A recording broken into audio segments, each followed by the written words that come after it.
नमस्कार दोस्तों, आप सभी का इस YouTube चैनल पर स्वागत है। मैं दीपेश तिवारी और आप देख रहे हैं दीपेश तिवारी एजुकेशन। दोस्तों, आज हम बात करने वाले हैं language acquisition and language learning पे, यानी भाषा अधिग्रहण और भाषा अधिगम। ये पता करेंगे कि इन दोनों में क्या अंतर है और इन सब चीज़ों की जानकारी होना हमें क्यों आवश्यक है as a teacher, as a parent, ताकि हम अपने बच्चों का जो भाषा विकास है उसको गति दे पाएँ, उसको एक अच्छी दिशा दे पाएँ। तो सबसे पहले आते हैं लैंग्वेज एक्विजिशन पे या भाषा अधिग्रहण पे। लैंग्वेज एक्विजिशन जो है वो है एक ऐसी प्रोसेस है दोस्तों, जिसमें हम भाषा को अपने वातावरण से धारण करते हैं, अपनी समाज से धारण करते हैं। उसके लिए हमको किसी भी संस्था में जाकर इनरोलमेंट नहीं करवानी पड़ती, उसके लिए कोई फीस नहीं देनी पड़ती, उसके लिए कुछ प्रयास नहीं करना पड़ता ज़्यादा। उसको हम समाज से नेचुरल वे पे धारण कर लेते हैं। उदाहरण के लिए हम सभी हिंदी भाषी क्षेत्रों में रहते हैं, अपनी मातृभाषा जो है वो हिंदी है। तो जब हम इस क्षेत्र में पैदा हुए तो कुछ समय के बाद 1-1.5 साल में हमें हिंदी के शब्दों का ज्ञान हुआ और फिर कुछ दिनों के बाद हम धारा प्रवाह हिंदी बोलने लगे। तो हमने इस भाषा को एक्वायर कर लिया। बोलने के लिए हमको कभी भी इनरोलमेंट नहीं लेनी पड़ी किसी स्कूल में।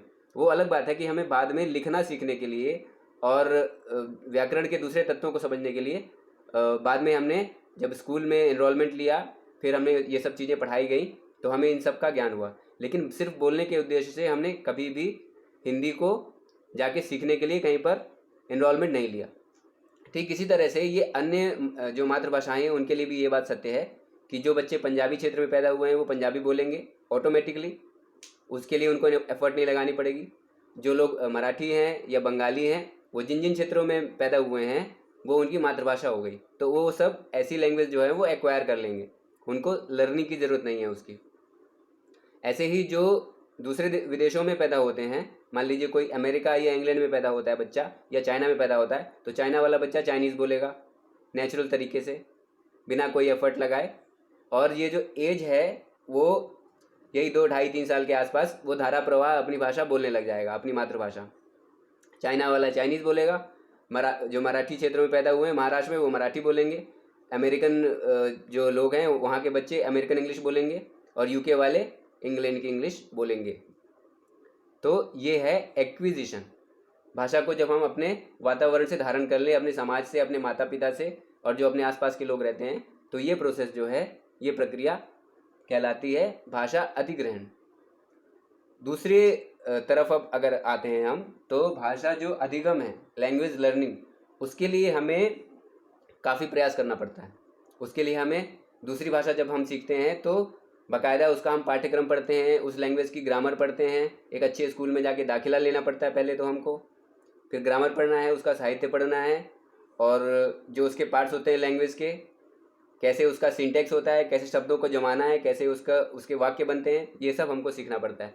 तब कहीं जाकर बहुत ज़्यादा प्रयास से और बहुत ज़्यादा मेहनत करके उसका इन्वायरमेंट क्रिएट किया जाता है। फिर जब हम वार्तालाप करते हैं उस नई भाषा में, तब बहुत दिनों के बाद और बहुत प्रयास से, बहुत मेहनत से हम कोई नई भाषा सीख पाते हैं। तो ये जो दूसरी भाषा है जिसको हम सीखते हैं अपने प्रयास से, वो सेकेंड लैंग्वेज या फॉरेन लैंग्वेज कहलाती है।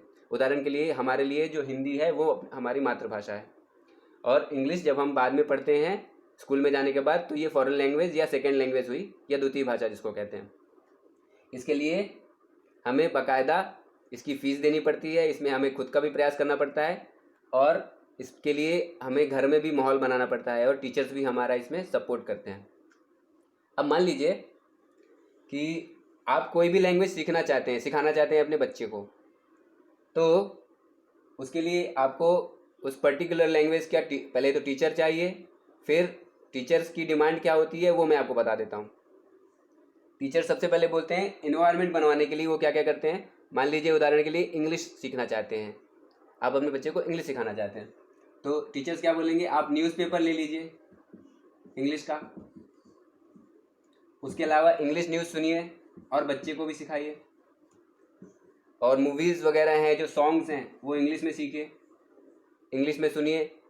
तो कुल मिला के ये जो बहुत बड़े कोचिंग संस्थान है जो दावा करते हैं कि हम 3 महीने में स्पोकन इंग्लिश की जो ट्रेनिंग देते हैं और आपका बच्चा धारा प्रवाह इंग्लिश बोलने लगेगा, वो सिर्फ एक वैसा ही वातावरण बना रहे हैं जिस वातावरण में हमने अपनी भाषा को धारण किया था। अपने भाषा को हमने कैसे धारण किया था, क्योंकि हमारे आसपास का जो वातावरण है वो उसी भाषा से घिरा हुआ था, इसलिए हम ऑटोमेटिकली उसको सीख गए, नेचुरल वे पे सीख गए। और जब हम कोई नई भाषा सीखेंगे तो वैसा ही वातावरण बनाने की कोशिश की जाती है। जब आप न्यूज़पेपर भी इंग्लिश लैंग्वेज में पढ़ोगे, न्यूज़ भी उसी में सुनोगे, उसी लैंग्वेज में, फिर वार्तालाप भी आप करोगे उसी लैंग्वेज में, तो आपका भाषा विकास बहुत तेज गति से होगा। इसीलिए जो बड़े बड़े कोचिंग संस्थान हैं जो दावा करते हैं कि हम इतनी जल्दी आपको बोलना सिखा देंगे इंग्लिश, वो यही जो है प्रोसेस इसका ही फॉलो करते हैं। एक्विजिशन जो है, एक्वायर करवाने की कोशिश करते हैं आपको। वो खुद से कुछ ज़्यादा नहीं सिखाते, ये प्योर साइंस है जो कि हर बच्चे पे लागू होती है। कोई भी बच्चा जब पैदा होता है किसी भी क्षेत्र में तो वो लैंग्वेज को एक्वायर करता है, और सेकेंड लैंग्वेज में भी यही कोशिश की जाती है टीचर्स के द्वारा और समाज के दूसरे लोगों के द्वारा कि ऐसा वातावरण क्रिएट कर दिया जाए कि आप दूसरे लैंग्वेज को भी एक्वायर कर लें, तो आप जल्दी से भाषा सीखेंगे। दूसरी भाषा जो है सेकेंड लैंग्वेज, वो भी आप सीख सकते हैं आराम से। तो ये दोनों बातें हो गई, बेसिक सी बात थी। और मैं आपको एक बहुत इंपॉर्टेंट चीज़ बता देता हूँ, जो बहुभाषिकता है वो एक अपने आप में रिसोर्स है। अगर बच्चे हैं वो कई भाषाएं बोलना जानते हैं, या आपकी एक क्लास ऐसी है जिसमें अलग अलग पृष्ठभूमि से बच्चे आ रहे हैं और अलग अलग लैंग्वेज उनको आती है। मान लीजिए कुछ बच्चे हैं उनको मराठी आती है, कुछ को गुजराती आती है, कुछ को इंग्लिश आती है, कुछ को तमिल आती है, तो वो एक रिसोर्स है, उसको आप हमेशा रिसोर्स समझिए। और सभी बच्चों का भाषा विकास बहुत अच्छी तरीके से होगा, ऐसा मान के चलिए। ऐसे क्वेश्चंस पूछे जाते हैं एग्जाम में, तो ये जो बहुभाषिकता है इसको संसाधन समझना चाहिए, रिसोर्स समझना चाहिए, ना कि इसको कोई हर्डल समझना चाहिए या कोई समस्या। ये एक अच्छी चीज़ है। तो अगर आप भी चाहते हैं कि आपका बच्चा, जैसे हिंदी भाषा क्षेत्र के हैं आप, बच्चा तो हिंदी अपने आप सीख जाएगा, नेचुरल वे पे एक्वायर कर लेगा भाषा को, लेकिन आप चाहते हैं कि वो इंग्लिश लैंग्वेज सीख जाए या कोई और भाषा, तो शुरुआत से ही आप उसको ऐसा इन्वायरमेंट बना के दीजिए कि बच्चा एक्वायर कर ले। क्योंकि एक बहुत महान मनोवैज्ञानिक हुए हैं नाउम चॉम्स्की, उन्होंने क्या कहा था कि बच्चे जो होते हैं उनके मस्तिष्क में एक डिवाइस होती है जब बच्चा पैदा होता है हम सब के अंदर, जिसको कहते हैं लैंग्वेज एक्विजिशन डिवाइस, यानी भाषा को धारण करने की एक मशीन लगी होती है दिमाग में, जिसकी वजह से हम भाषा को अधिग्रहण कर लेते हैं अपने वातावरण से, अपने एनवायरनमेंट से। तो ये सब ज़रूरी चीज़ें थी और मुख्य अंतर थे भाषा अधिग्रहण और भाषा अधिगम के विषय में।